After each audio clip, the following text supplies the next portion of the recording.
Hello, everyone. Thank you for joining me. Today, I'm very lucky to have Andreas Vogelsanger, who runs a Vietnam dedicated fund. I've been following some of his writings, and a little while ago, he compared Vietnam to Amazon.com and said Vietnam is the Amazon.com of Asia. And I thought that was very interesting, and he made some very valid points. So instead of me explaining what he said to you, I have very lucky to have Andreas explaining his topic of Vietnam. And hello, Andreas. And can you please tell us a little bit about yourself and why you think Vietnam is the Amazon.com of Asia? Hi, Malika. Thank you very much for having me on today in one of your podcasts. Well, my name is Andreas Vogelsanger. I'm from Switzerland. I started my career in the 80s, working for various hedge funds, investment banks, and private banks. And eventually I've chosen the entrepreneurial route, and I started together with two other partners, the AFC Vietnam Fund. That was back in December 2013. And we were all very excited about Vietnam at the time, and actually still are. As you mentioned, in one of our recent reports, we compared Vietnam to the Amazon.com. It's certainly Amazon.com is one of everybody's darling in the portfolios, in the stock portfolios of many clients, given its phenomenal performance over the last few years. But so there was almost no way around than having that included in your portfolios. And we wanted to make that comparison with Vietnam, that Vietnam slowly but surely is appearing on the radar of many investors, but also manufacturers. So Vietnam is uniquely positioned for this manufacturing shift which is happening. So there are several reasons. So one of them why Vietnam is so attractive is in this manufacturing shift is labor costs, then education, but also all these free trade agreements with Vietnam basically successfully negotiated. And of course, it's a young population. 50% of the whole population, which is around 100 million people, is below 30 years old. So yes, I said, let's start with, for example, affordable labor force. It's still far, the salaries are still far below China. And that's obviously why a lot of Chinese manufacturers are looking for alternatives, given that the salaries went up quite significantly over the last few years. And Vietnam definitely ticks the box when they're looking at cheaper places to manufacture. But also education.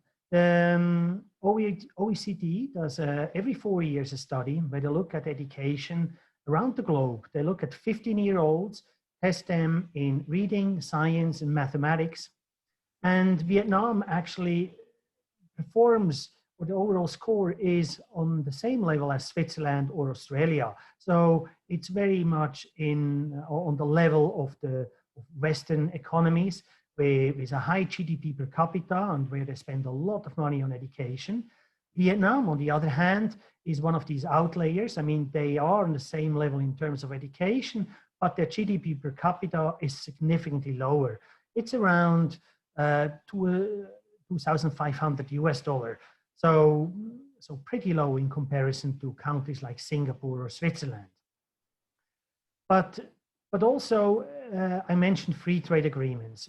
Free trade agreements is something which Vietnam did an outstanding job. They're part of all these major free trade agreements. One of them is the RCEP, which just was recently signed. And RCEP is the Regional Comprehensive Economic Partnership Agreement, which basically combines 30% of world manufacturers. So many countries, but really quite powerful. And ASEAN, they're also part of ASEAN, which is an important area. But then they negotiated agreements just also recently with the UK. That has just been signed. And they also successfully negotiated a free trade agreement with Europe. So especially if you look at Europe, it's it's a very important free trade agreement, and has has also certain responsibilities if you look at it more closer, because the first, or one of the first time such a free trade agreement also had some ESG criteria built in, some provisions in terms of environmental, social, and economic provisions. So all combining around property protection rights, labor rights, sustainable development, and that's really forces Vietnam to increase their level of how they produce their goods, and in order to export to countries like, for example, within Europe. If many of these products have to have a so-called CE mark, and the CE mark basically confirms that these products fulfill certain requirements relevant to European directives, such as, for example, harmonized performance and safety standards. But also, for example, wood furnitures, they often need to have an FSC certification, which ensures that these the wood products came from responsibly managed forest and provide environmental and social and economic benefits. So Vietnam definitely will accelerate in terms of ESG criteria massively, but there's still a lot to do, but Vietnam is ready to adapt to these new standards. But we are obviously a fund which invests in financial markets. So we do invest in listed equities in Vietnam, and they are still very fairly valued or inexpensive, actually, especially if you compare that to the region. So the VNI is the main index in Vietnam. It's the Vietnam index. It trades at the P of around 17.6 times. And if you compare that with Singapore, around 21 times, Malaysia, 23, Thailand, almost 25. And then we have Philippines and Indonesia, which are trading around 28 times.